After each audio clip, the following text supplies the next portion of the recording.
Assalamualaikum warahmatullahi wabarakatuh.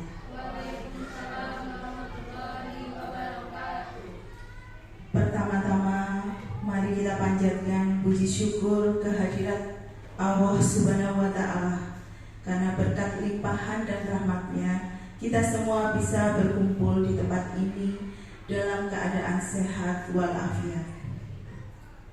Terima kasih juga kepada Ibu Kepala Sekolah SDN 5 Jatikuri serta Bapak Ibu Guru SDN 5 Jatikuri yang saat ini bersedia untuk mendampingi saya dalam menempuh proses pendidikan calon guru penggerak yang saya ikuti. Semoga panjenengan semua selalu diberikan kelimpahan kesehatan dan juga rezeki. Tidak lupa sholawat serta salam kepada Nabi junjungan kita Nabi Muhammad SAW.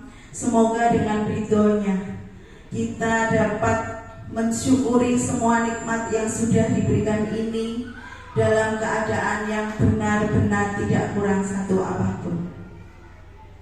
Bapak Ibu yang saya hormati, pada kesempatan hari ini izinkan saya sebagai calon guru penggerak di angkatan 10 ini untuk mentransferkan ilmu saya yang sebenarnya di sini bukan untuk menggurui panjenengan semua, tetapi hanya bentuk mentransferkan bagaimana kita sharing bersama, apakah nanti pas atau bagaimana dengan sekolahan kita yang dulu-dulunya mungkin masih belum sama sekali tersentuh dengan model pembelajaran yang sudah kami pelajari di program guru penggerak ini.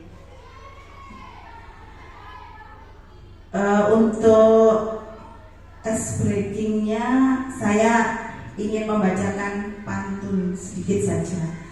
Saya tidak pandai berpantun tapi mencoba, karena untuk mencairkan suasana biasanya di kami di pendidikan guru penggerak itu pasti di sela-sela itu ada pantun. Buah durian, buah kedondong, wahai generasi terdepan, perhatikan presentasi saya dong. Terima kasih. Untuk ice breaking saya akan mengajak panjenengan nantinya ya, tapi sebelum dimulainya acara ini, marilah kita berdiri sebentar untuk menyanyikan lagu kebangsaan kita, yaitu lagu Indonesia Raya. Mohon berdiri Bapak Ibu semuanya.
kasih Bapak Ibu, dimohon untuk duduk kembali.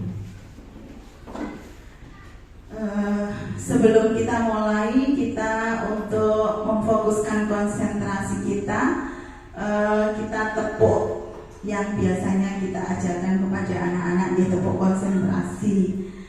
Mohon panjenengan sambil duduk saja, tidak apa-apa. Sebentar, saya kasih contoh. Jadi nanti kalau tepuk satu gitu ya. Kemudian tepuk 2, tepuk 3, tepuk 4, tepuk 5, gitu ya. Nanti kalau 3 kali tepuk 5 berarti. Jadi terus sedikit sampai 3 kali. Itu ya. Kita lanjut. Tepuk konsentrasi, tepuk 1, tepuk 2, tepuk 3, tepuk 4, tepuk 5, 3 kali tepuk 5.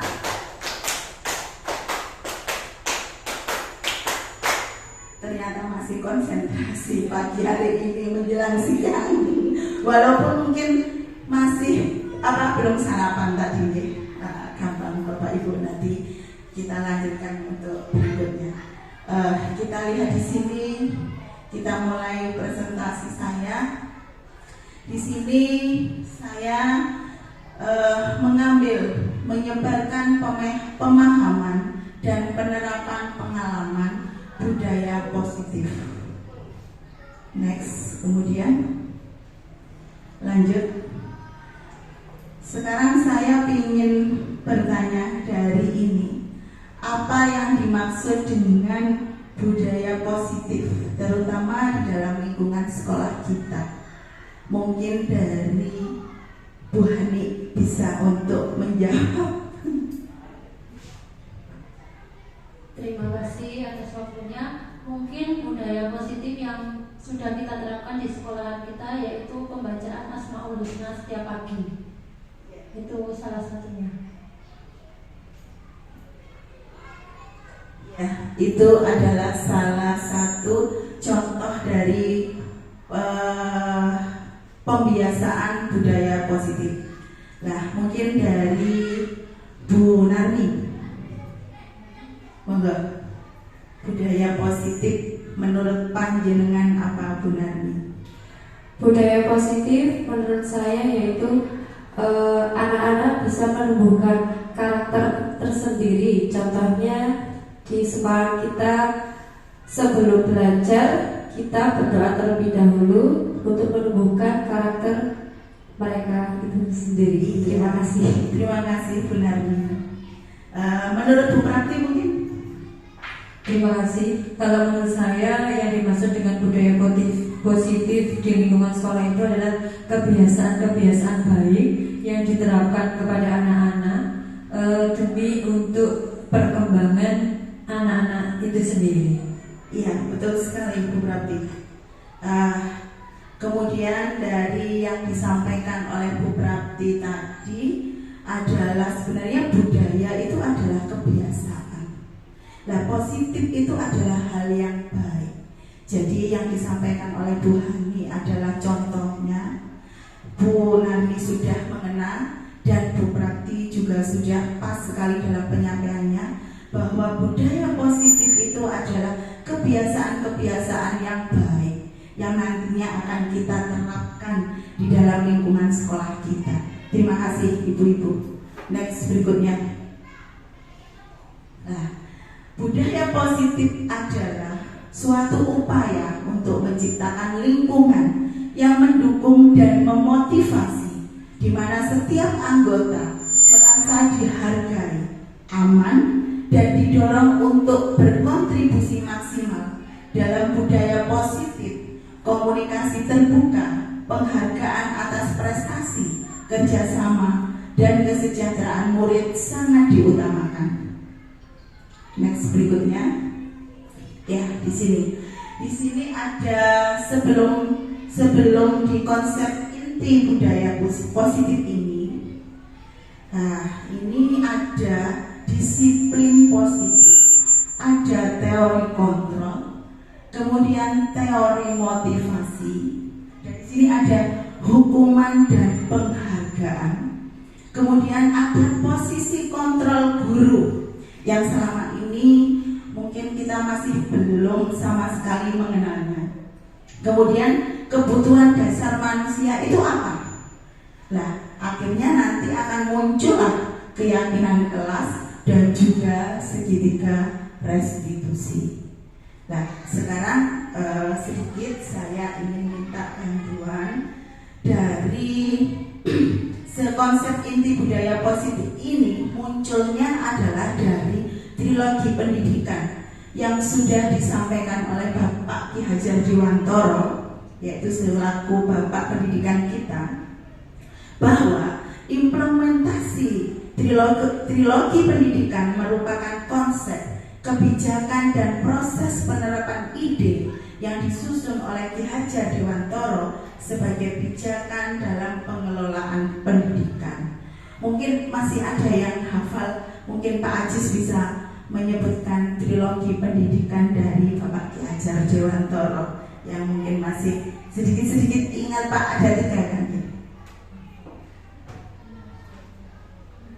Ing ngarsa Sunturodo, ing madya Mangunkersa, Tutpuri Handayani. Betul sekali Pak Ajis, tepuk tangan untuk Pak Ajis. Ternyata masih ingat walaupun beliaunya adalah guru PJOK, tetapi masih benar-benar diingatannya itu masih ada filosofi Ki Hajar Dewantoro. Walaupun beliaunya adalah guru PJOK yang notabene tidak mulet tiap hari berjam-jam ya, jamnya 1 sampai jam 10 biasanya seperti itu. Terima kasih.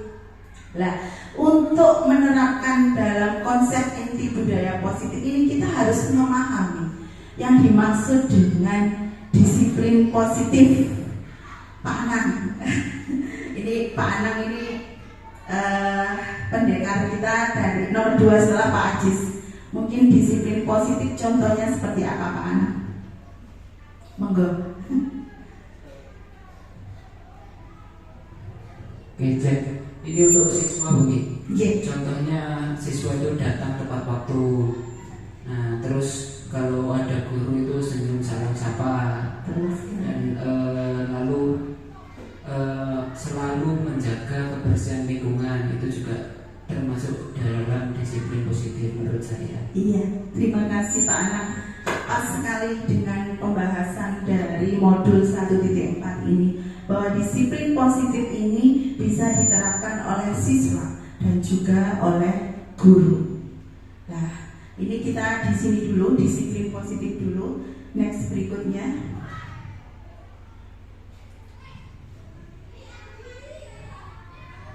Ya, sebelum di sini di disiplin positif, di sini bahwa kebanyakan orang akan menghubungkan kata disiplin dengan tata tertib, teratur, dan kepatuhan pada peraturan.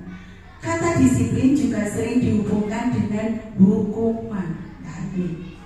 Padahal itu sungguh berbeda, karena belajar tentang disiplin positif tidak harus dengan memberi hukuman.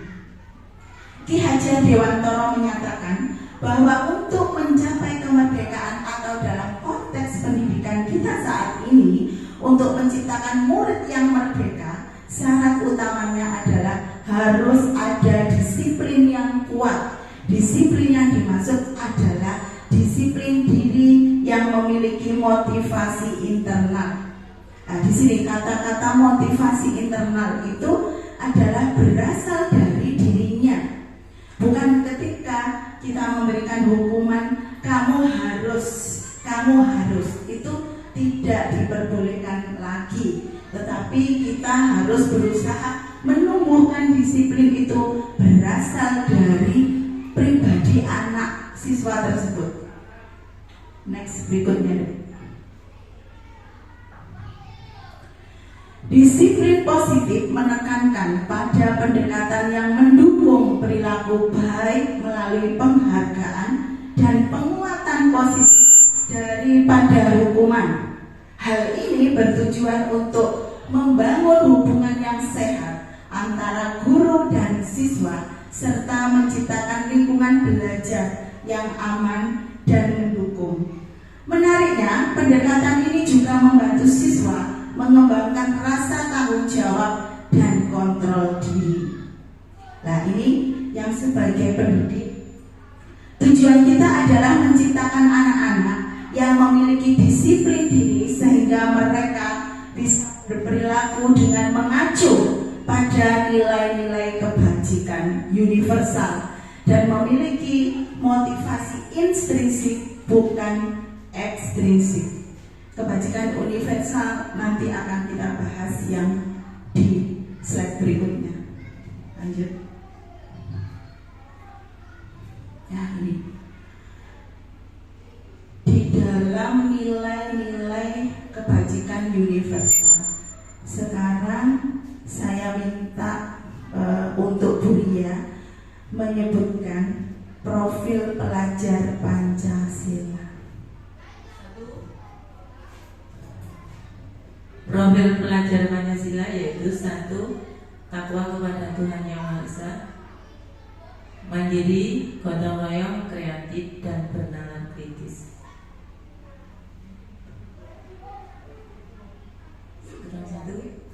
Satu, berkebinekaan global. Terima kasih Bu Ria. Inilah yang kemarin kita juga sudah mendiskusikan, bahwa visi sekolah kita juga harus mencontohkan sesuatu indikator yang berasal dari profil pelajar Pancasila, yang nantinya dari profil pelajar Pancasila ini akan muncullah nilai-nilai kebajikan, yaitu sifat-sifat positif manusia yang merupakan tujuan mulia yang ingin dicapai setiap individu, yaitu yang pertama adalah beriman, bertakwa kepada Tuhan Yang Maha Esa dan berakhlak mulia. Yang kedua adalah berkebinekaan global. Yang ketiga mandiri. Keempat bergotong royong.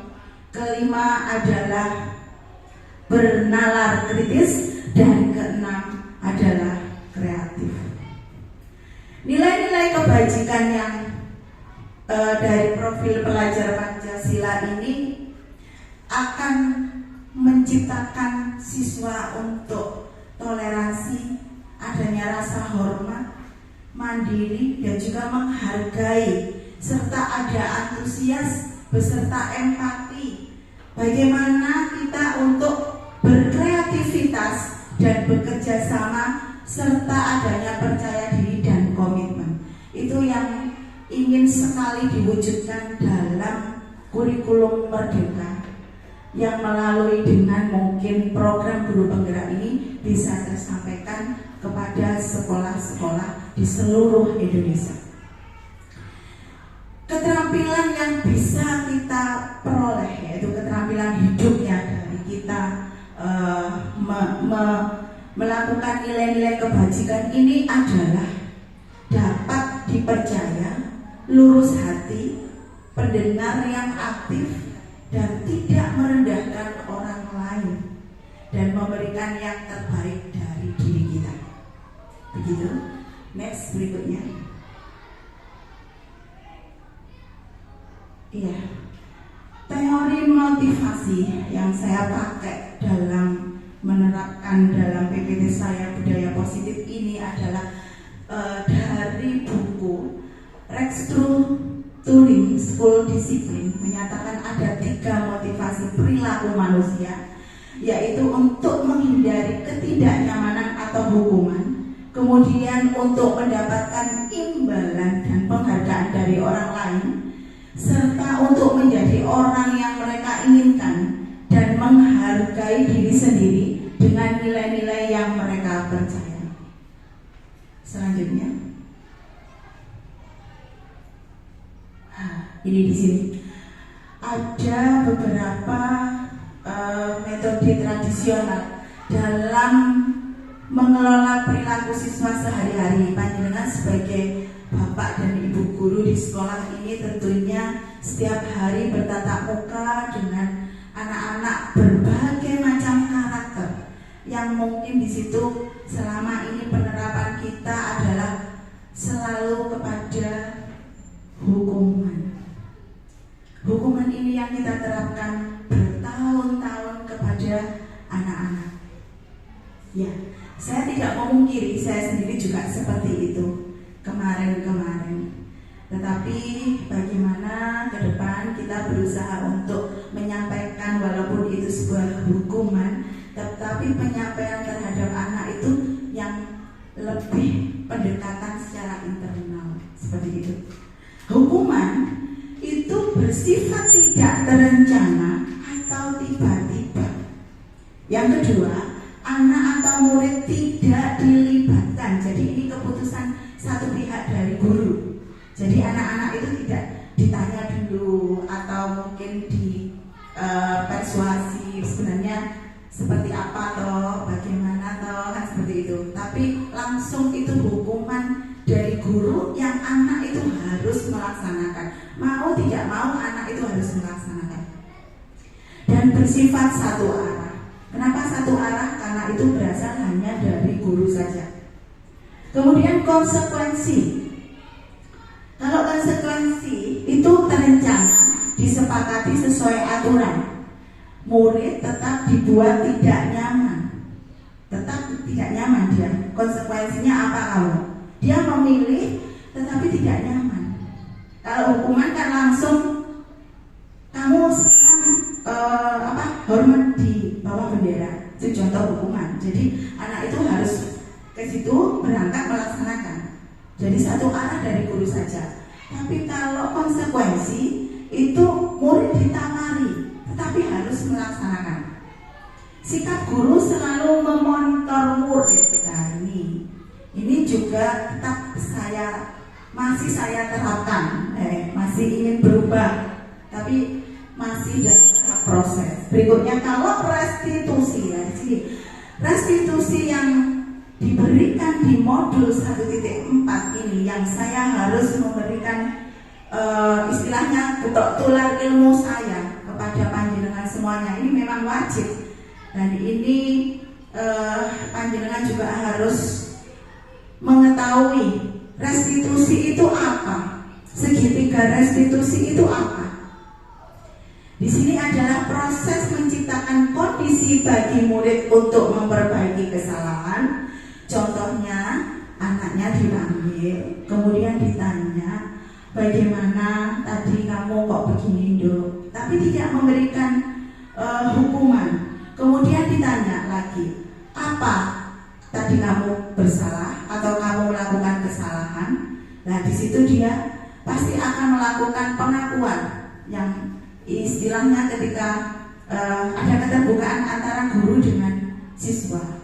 Nah, di situ anak-anak itu harus tindakannya apa? Jika melakukan kesalahan, mungkin meminta maaf dengan temannya. Contohnya ketika ada pembelajaran kemudian melempar-lempar kertas, nah itu kemudian anak-anak itu harus bersikap seperti apa? Misalkan meminta maaf kepada temannya tanpa kamu harus minta maaf sama temanmu, tidak seperti itu. Tapi anak itu dibimbing apa yang nanti kamu harus lakukan. Itulah restitusi yang sekarang sedang kami pelajari dan harus ditularkan kepada panjenengan semuanya. Next.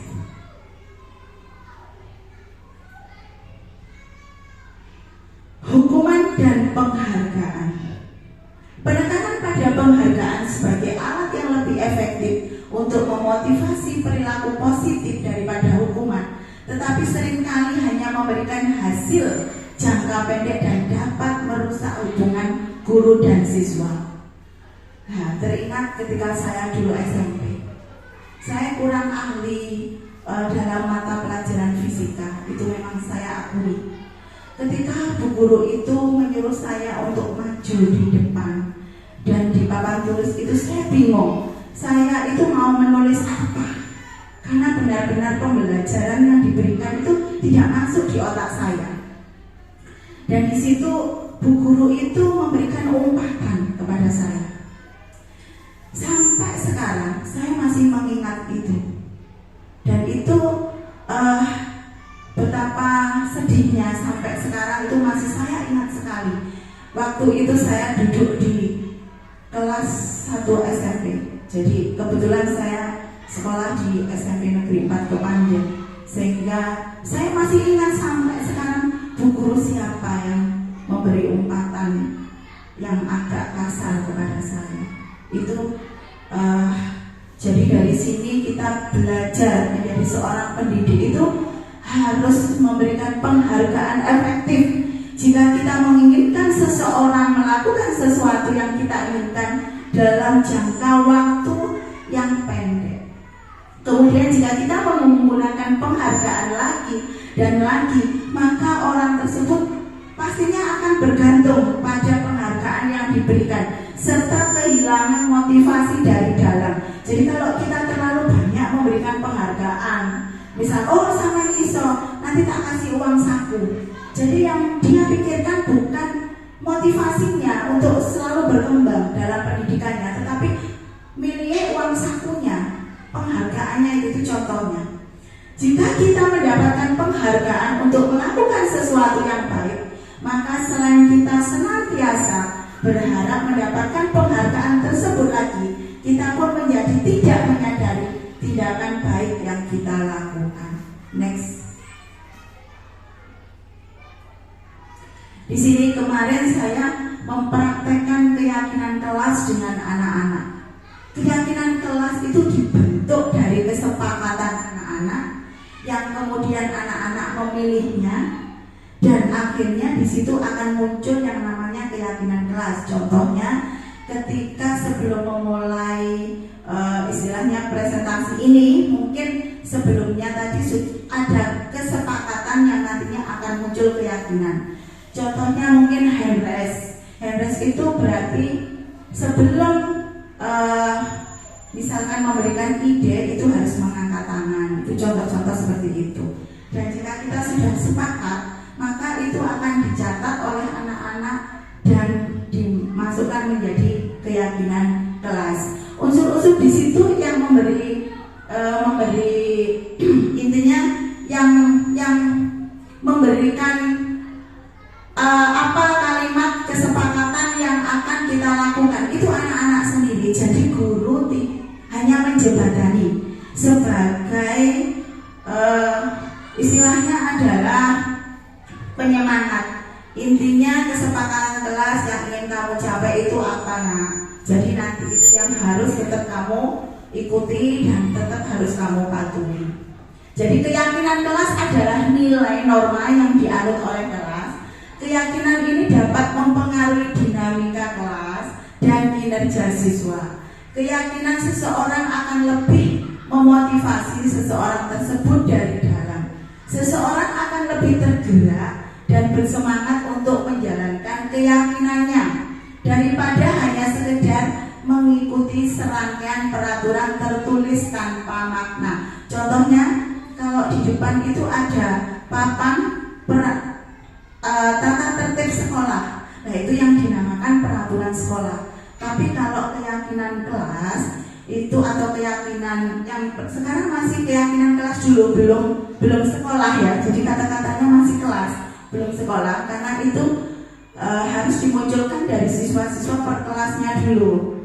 Anak-anak akan mengerti bahwa keyakinan kelas itu bersifat lebih abstrak daripada peraturan yang lebih rinci dan konkret. Kemudian keyakinan kelas berupa pernyataan universal, dan pernyataan keyakinan kelas senantiasa dibentuk dalam bentuk yang positif.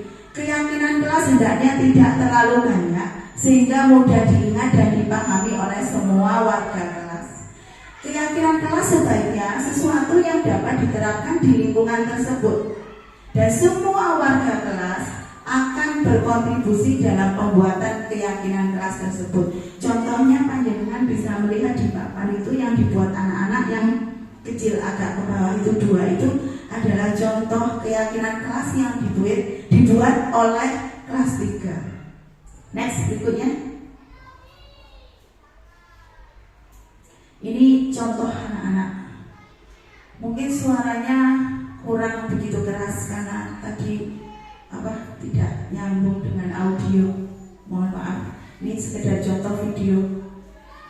Ketika anak-anak setelah menyelesaikan penulisan bagaimana membuat kesepakatan kelas, kemudian mereka yakin bahwa itu akan diterapkan di kelasnya, kemudian satu persatu mereka membacakan bahwa untuk diingat apa saja sih keyakinan kelas kita ini.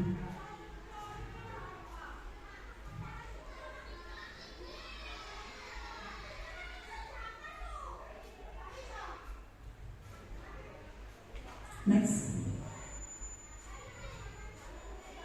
Ya, di sini kita dari pembuatan kesepakatan dan keyakinan kelas tadi, kita harus kembali di sini memahami 5 kebutuhan dasar manusia. Saya minta Bu Hani untuk membacakan salah satunya.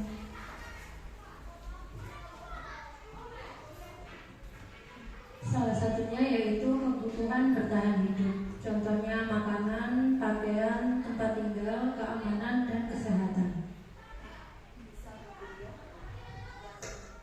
5 kebutuhan dasar manusia yang kedua yaitu kasih sayang dan rasa diterima. Rasa diterima, dipedulikan, berbagai kerjasama. Kebutuhan dasar manusia yang ketiga yaitu penguasaan, contohnya harga diri, keinginan untuk dianggap memimpin, berprestasi, diakui, dan juga didengar. 5 kebutuhan dasar manusia yang keempat adalah kebebasan. Yang dimaksud dengan kebebasan di sini adalah mandiri, memiliki pilihan, mencoba hal baru, mampu mengendalikan arah dirinya. Oke, 5 kebutuhan dasar dari manusia yang terakhir yaitu kesenangan.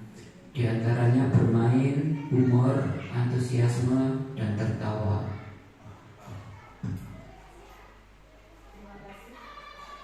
Terima kasih Ibu dan Bapak Guru yang selalu setia mendampingi saya dalam pendidikan ini. Terima kasih sekali. Dari tadi yang sudah panjenengan baca, 5 kebutuhan dasar manusia ini tidak hanya subjektif kepada murid, tetapi kita juga sebagai seorang guru juga sama memiliki 5 kebutuhan yang sama. Yang artinya di sini kita adanya motivasi intrinsik dan juga motivasi ekstrinsik yang tadi saya sebutkan di depan. Motivasi ekstrinsiknya kita berusaha untuk menghindari ketidaknyamanan dari hukuman. Kemudian adalah untuk mendapatkan imbalan dan penghargaan dari orang lain. Tetapi motivasi intrinsiknya adalah untuk menjadi orang yang mereka inginkan dan menghargai diri sendiri dengan nilai yang mereka percaya. Next. Sekarang 5 posisi kontrol guru. Ini poin berikutnya yang kita harus benar-benar paham. Kita sebagai guru itu ada posisi kontrol guru. 5 ini yang sekarang panjenengan rasakan jenengan di sebelah mana? Mungkin Pak Ajis. Di posisi pemantau. Ya, di posisi pemantau. Pak Ajis berada di posisi pemantau. Mungkin bisa Pak Anang. Karena saya masih baru di sini, saya sekarang mungkin masih di posisi sebagai teman supaya akrab dengan siswa-siswa di sini. Oh iya, ya, sebagai teman karena Pak Anang masih baru di sini. Karena untuk lebih akrab dengan anak-anak ya Pak Anang ya. Karena masih beberapa minggu ya Pak di sini ya. Selamat datang. Kemudian Bu Ria mungkin di mana Bu Ria posisi panjenengan? Saya di sini sebagai manajer. Sebagai manajer. Bagus sekali Bu Ria. Terima kasih karena ada salah satu dari guru kita yang nantinya juga akan menjadi penggerak juga. Kalau posisi panjenengan sudah di manajer, itu berarti panjenengan adalah guru yang hebat. Bukan berarti guru yang lain tidak hebat, tetapi memang inilah kita ini memang harus tahu bagaimana langkah-langkah yang awal sehingga kita bisa menjadi seorang guru yang benar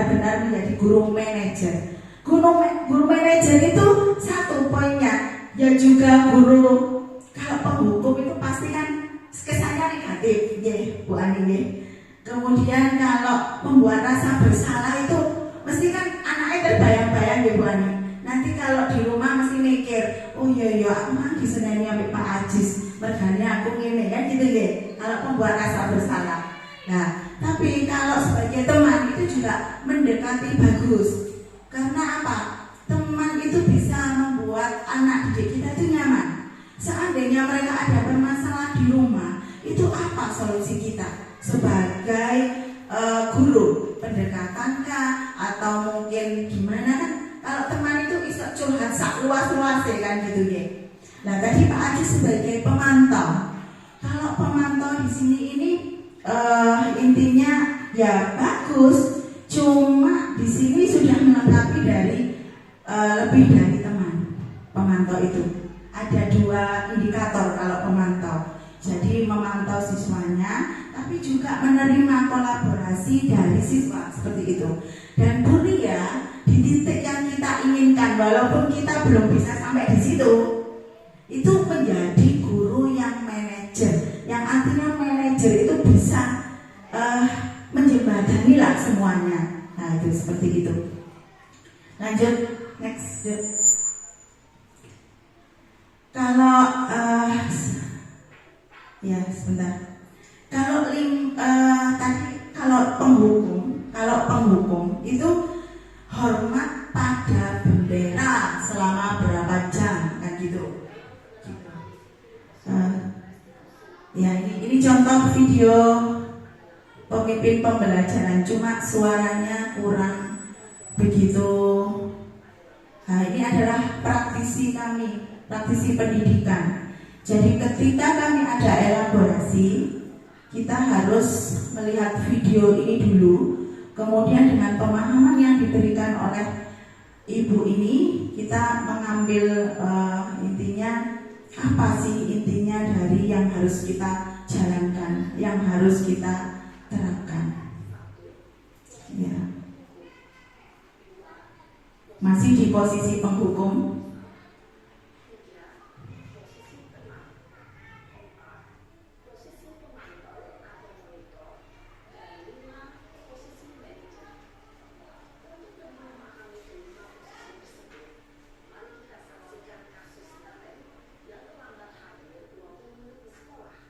Iya.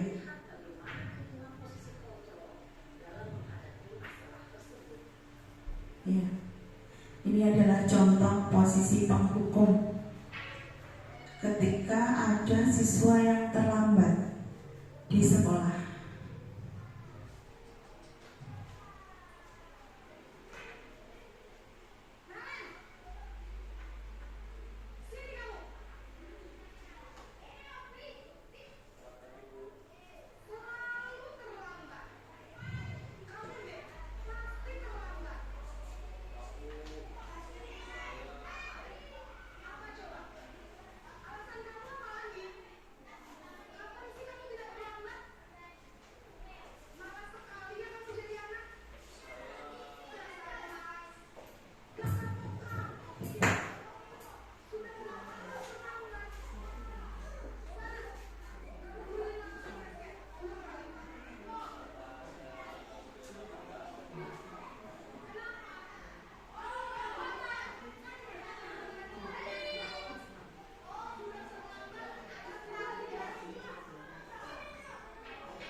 Maaf Bu. Duh Gusti Naren, kamu suka ya kalau ibu tegur bapak kepala sekolah? Terus, sekarang ibu harus tulis apa ini di buku absen? Ini kamu sudah sering terlambat loh. Ibu harus apa coba? Maaf Bu. Maaf sekali. Ya sudah, lain kali jangan bikin ibu susah lagi ya nak ya. Ibu tidak akan kuat lagi kalau kamu begini terus. Bisa jantungan kalau ibu tegur bapak kepala sekolah. Sana cepat ke kelas. Maaf ya Bu. Maaf sekali. Posisi pembuat rasa bersalah berbicara dengan nada tenang, cenderung lembut, namun kata-kata yang diutarakan membuat murid merasa menjadi orang yang gagal, memandang buruk dirinya sendiri, merasa tidak berharga, dan tidak sanggup membahagiakan orang lain. Ketika guru mengambil posisi pembuat rasa bersalah, murid akan menganggap dirinya yang bersalah dan ia akan menyimpan emosi negatif tersebut di dalam dirinya.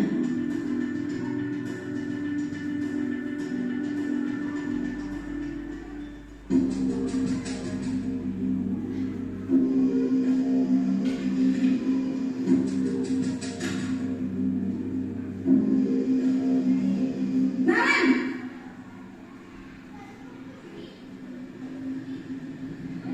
Selamat pagi Bu. wah sudah jam berapa ini nak? Terlambat lagi ya sayang. Iya Bu. Habis ibu saya lupa membangunkan saya Bu. Kamu malah menyalahkan ibu kamu. Kamu bukannya anak yang larinya paling kencang. Kok terlambat sih? Iya Bu. Saya memang terlambat bangun tadi. Jadi biarpun saya lari kencang, tetap gak kekejar Bu. Ya sudah sana. Nanti lain kali larinya lebih kencang lagi ya. Biar gak terlambat lagi. Bikin seneng ibu. Demi ibu. Bisa kan? Bisa lah Bu. Ya sudah sana masuk kelas. Ibu beresin urusan absen kamu. Kamu ini ada-ada saja. Dalam posisi teman, guru berbicara dengan nada suara ramah, akrab, cenderung bersenda gurau untuk menjaga suasana tetap santai.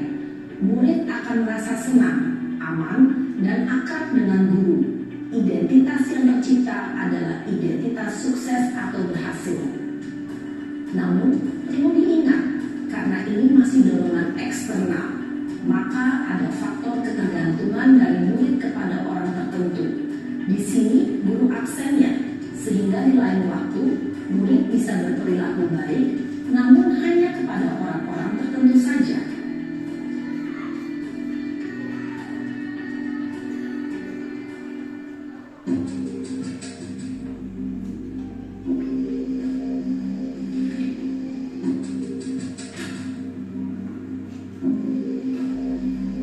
Naren,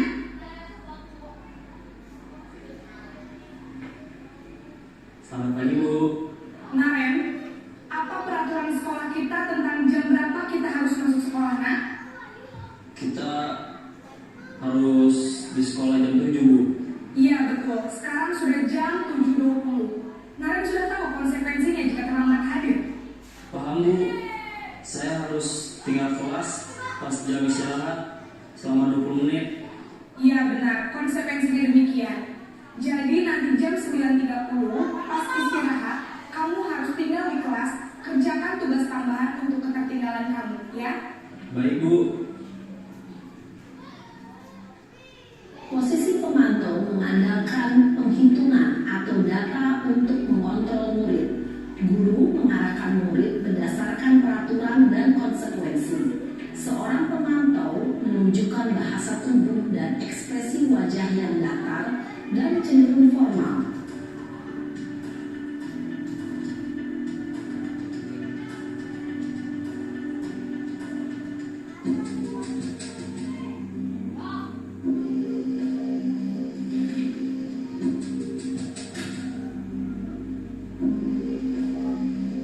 Naren,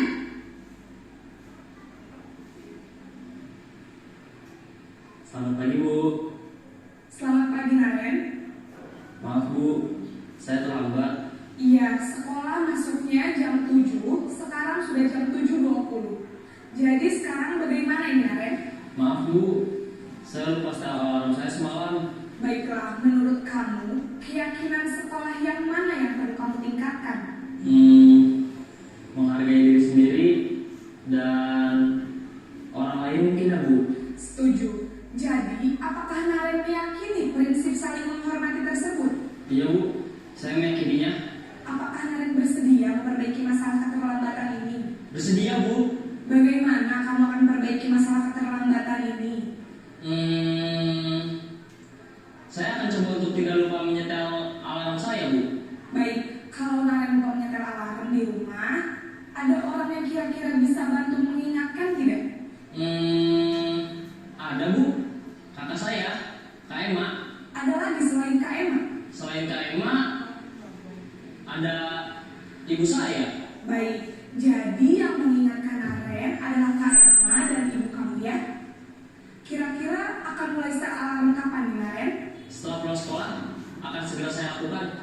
Baik, jadi Naren akan setel alarm untuk bangun besok pagi dan akan diingatkan oleh kakak dan ibunda Naren ya. Ada lagi yang mungkin perlu dilakukan, Naren, agar tidak terlambat bangun lagi? Tidak ada Bu. Baik, Naren, terima kasih untuk kerjasama kamu. Sekarang kamu perlu kembali ke kelas untuk belajar. Baik Bu, terima kasih. Posisi manajer adalah posisi kontrol yang disarankan untuk membimbing murid memiliki sikap disiplin yang positif, yaitu murid yang mandiri, bertanggung jawab, dan dapat memecahkan masalah. Tujuan dari posisi ini adalah agar murid dapat berefleksi atas tindakannya. Guru akan dengan tulus memberikan pertanyaan-pertanyaan bermakna, sehingga membuat murid dapat belajar dari kesalahannya dan mencari sebuah solusi untuk menyelesaikannya. Ibu dan bapak guru hebat, setelah mengamati adegan kelima posisi kontrol tadi, kira-kira posisi mana yang paling ideal? Posisi mana yang dapat menunjang motivasi intrinsik murid? Ya, tentu posisi manajer. Posisi ini memang posisi ideal yang ingin dituju setiap pendidik. Pada posisi inilah, guru dapat menerapkan disiplin positif yang berpihak pada murid, yang memerdekakan murid. Perjalanan seorang pendidik tentunya tidak mudah untuk sampai pada posisi seorang manajer. Namun, tujuan kita pasti, yaitu menciptakan murid-murid yang mandiri, merdeka, dan bertanggung jawab. Semoga penggambaran 5 posisi kontrol yang telah diperlihatkan ini dapat menjadi ajang refleksi bagi kita semua, agar dapat terus mengasah dan menerapkan disiplin positif yang memerdekakan murid. Mari terus berlatih dan bersemangat.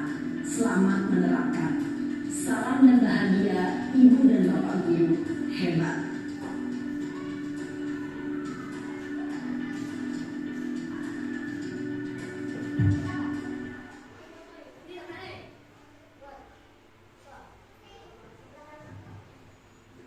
Ya, dari tadi video yang sudah kita lihat bersama, ada gambaran ya Bapak Ibu, bahwa kita sebagai guru memang sangat sulit untuk sampai di manajer, tetapi kita berusaha bersama-sama untuk bisa sampai di situ. Walaupun itu sangat banyak sekali tantangannya. Kemudian berikutnya di sini adalah segitiga restitusi yang tadi saya sebutkan di depan. Segitiga restitusi adalah metode untuk memperbaiki kesalahan dengan cara yang mendidik dan bukan menghukum. Tadi saya sudah memberikan contohnya ketika ada anak melakukan kesalahan, saya ajak bicara. Sebenarnya ini ada videonya, tetapi terlalu lama nanti jika saya untuk meng-share videonya. Di sini kamu tentu punya alasan mengapa melakukan itu. Awal yang kita tanyakan ya, adakah cara yang lebih efektif untuk mendapatkan apa yang kamu butuhkan? Jadi contoh-contoh pertanyaan ketika pertama adalah menstabilkan identitas terlebih dahulu. Nah, setiap orang pasti pernah melakukan kesalahan. Kamu bukan satu-satunya yang pernah melakukan kesalahan itu. Jadi ibaratnya anak tadi diajak bicara bahwa yang melakukan kesalahan itu bukan hanya dia saja. Jadi itu adalah menstabilkan identitas.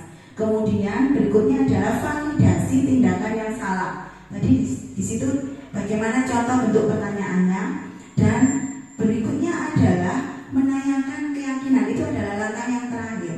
Keyakinan tadi seperti tadi yang sudah ditanyakan oleh di video tadi, bahwa keyakinan kelas apa yang sudah kamu sepakati dan kamu ingin menjadi orang yang seperti apa. Ini adalah penerapan dari segitiga restitusi. Next, berikutnya.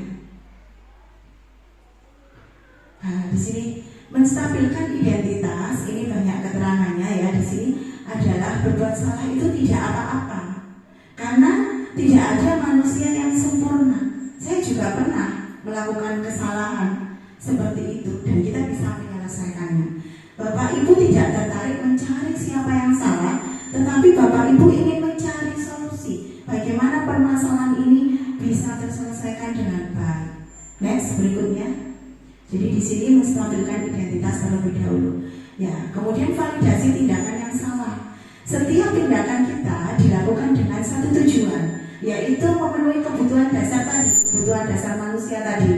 Biasanya guru menyuruh anak untuk menghentikan sikap yang tidak baik, tetapi teori kontrol menyatakan bahwa resep itu sangat tidak manjur. Seperti contoh banyak di murid kita juga seperti itu. Mungkin tindakan guru dengan memvalidasi sikap yang tidak baik seperti bertentangan dengan aturan yang ada, namun sebetulnya tujuannya untuk menunjukkan bahwa guru itu memahami alasan dibalik tindakan murid itu. Contohnya, padahal kamu bisa melakukan yang lebih buruk dari ini ya. Itu seperti itu. Kamu pasti punya alasan mengapa kamu kok melakukan hal itu.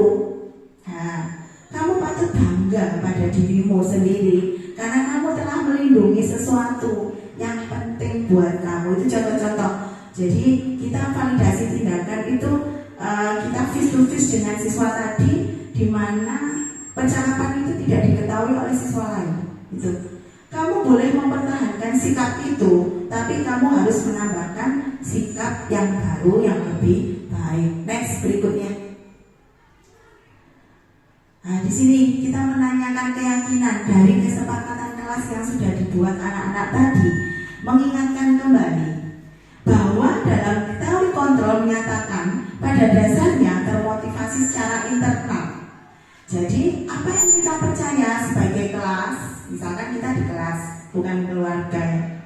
Terus apa nilai-nilai umum yang kita telah sepakati atau keyakinan kelas tadi yang sudah kita sepakati bersama.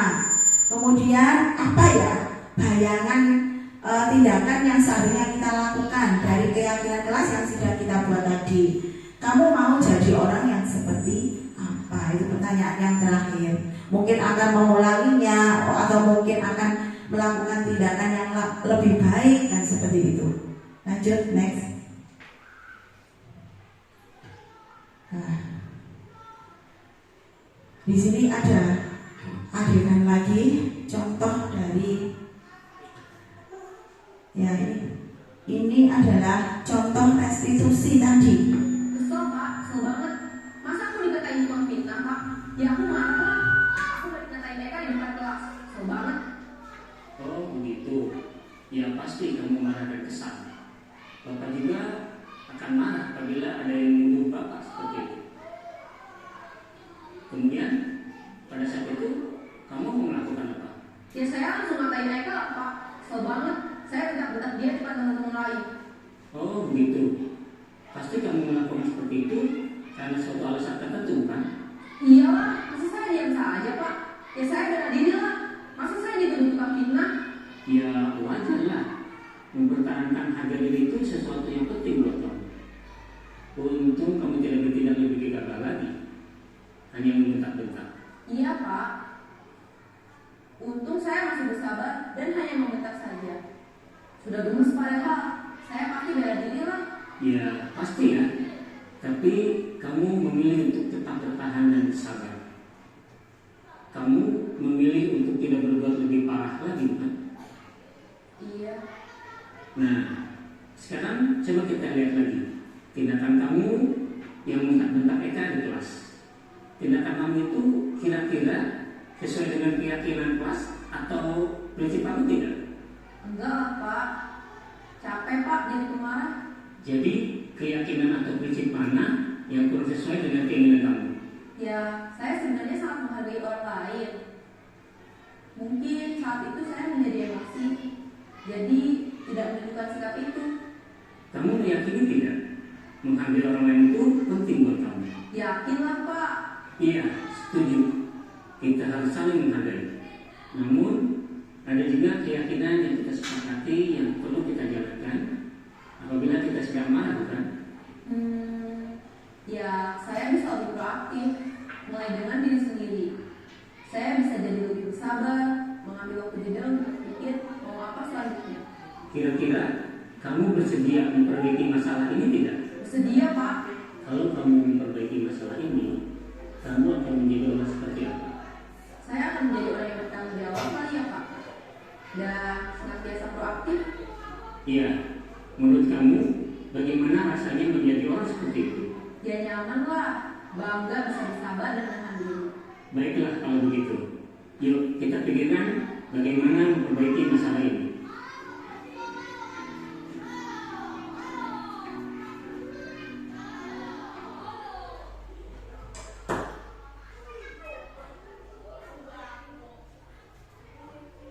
Ya, itu tadi. Bapak Ibu, itu adalah contoh video penerapan restitusi, bagaimana kita dengan anak-anak berkomunikasi dengan baik, menanyakan ketika ada hukuman seharusnya itu ya berusaha untuk bagaimana ya. Dari sini mungkin ini yang bisa saya sampaikan tentang penerapan budaya positif yang memang harus saya tularkan kepada panjenengan semuanya. Untuk berikutnya saya beri kesempatan kepada Ibu Kepala Sekolah yang terhormat untuk memberikan sedikit bagaimana masukannya tentang budaya positif ini. Monggo Bu Ani.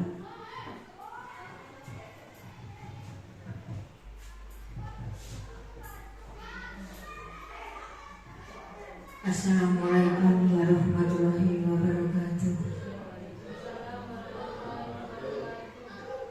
Terima kasih Bu Ana waktunya yang diberikan pada saya dan Bapak Ibu semua.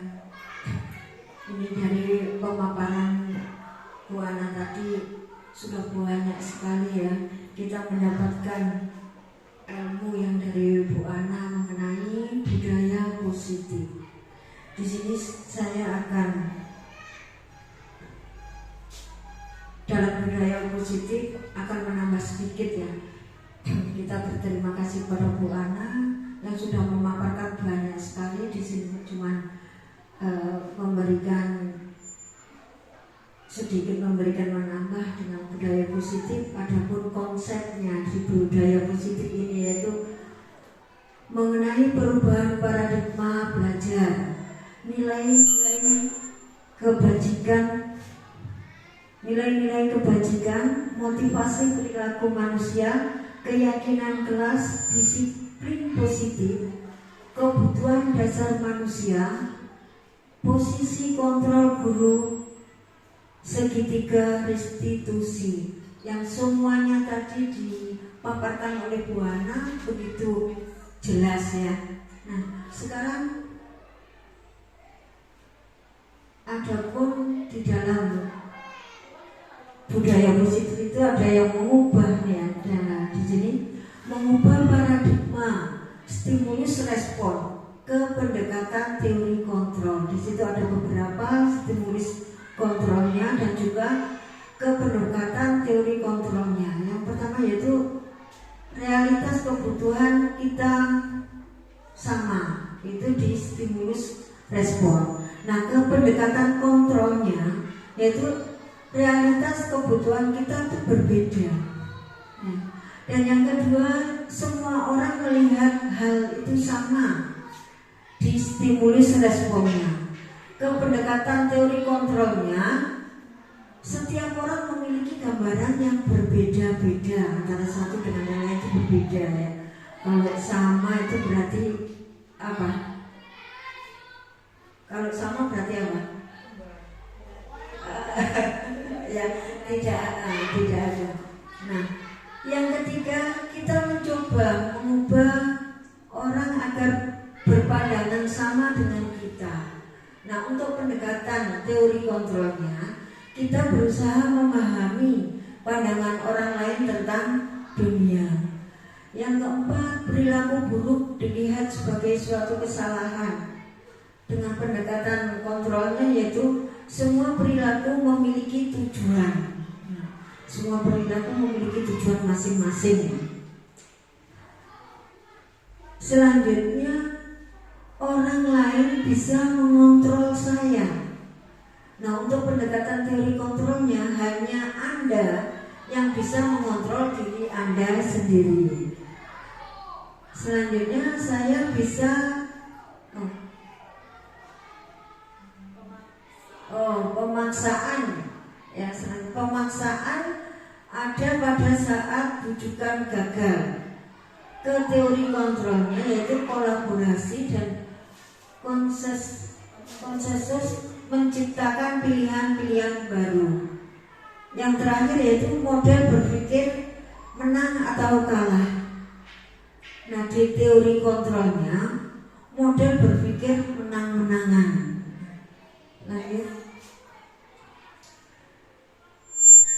Nah, di sini diterangkan bahwa disiplin itu berasal dari kata disiplina, ya, disiplina, yang mempunyai arti apa, Mbak? Yang artinya belajar. Disiplin mengacu pada disiplin diri yang memiliki tanggung jawab terhadap apa yang dilakukannya berdasarkan nilai-nilai yang diyakini.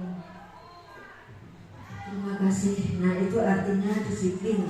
Berasal dari kata disiplina yang mempunyai arti belajar, yang mengacu pada disiplin diri yang memiliki tanggung jawab terhadap apa yang dilakukannya.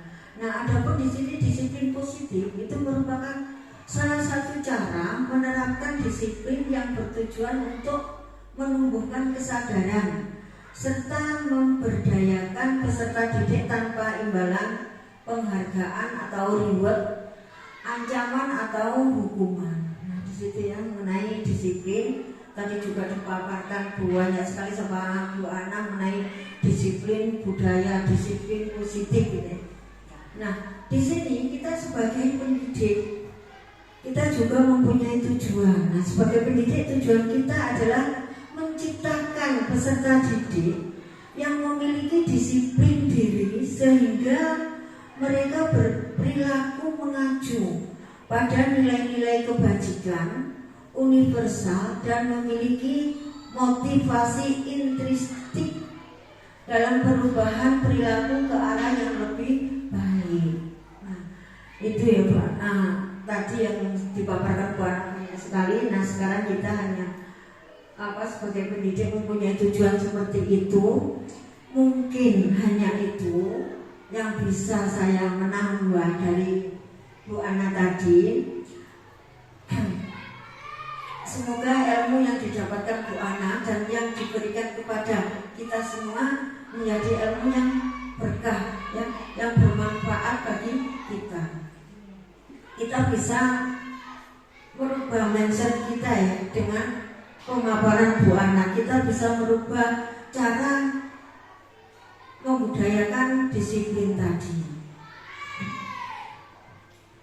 Semoga bermanfaat bagi kita Bu Ana, dan Bu Ana lancar dalam kegiatan ini. Saya bisa mengucapkan terima kasih banyak ilmu-ilmu yang diberikan pada teman-teman, pada saya pun juga. Saya juga belum paham yang mengenai guru penggerak, ternyata seperti ini dalam guru penggerak. Terima kasih sekali Bu Ana. Nah, ini saya akhiri. Wassalamualaikum warahmatullahi wabarakatuh. Selanjutnya dilanjutkan sama Bu Ana. Waalaikumsalam warahmatullahi wabarakatuh. Terima kasih Bu Ani sudah menambahkan pemahaman kami tentang budaya positif, terutama yang nantinya juga bisa kita terapkan di sekolah kita. Nah, ini Bapak Ibu Guru, sebelum saya mengakhiri presentasi hari ini, saya minta sekali lagi supaya semangatnya tetap ada, tepuk tadi ya, tepuk konsentrasi tadi sekali mawon, berikutnya nanti sudah akan kita tutup acaranya ya. Tepuk konsentrasi, tepuk 1, tepuk 2, tepuk 3, tepuk 4, tepuk 5, 3 kali tepuk 5. Ternyata konsentrasi masih strong, masih semangat. Nah, ini tadi saya berterima kasih kepada panjenengan semuanya. Mungkin dalam saya menyampaikan budaya positif kepada panjenengan semuanya ini ada salah kata ataupun mungkin perbuatan dan tingkah laku terhadap panjenengan semuanya. Mohon dimaafkan yang sebesar-besarnya. Dan saya sangat berterima kasih karena Bapak Ibu ternyata sangat begitu kuat mendukung saya dalam berkolaborasi untuk menciptakan suasana sekolah sesuai dengan apa yang saya pelajari ini. Wassalamualaikum warahmatullahi wabarakatuh.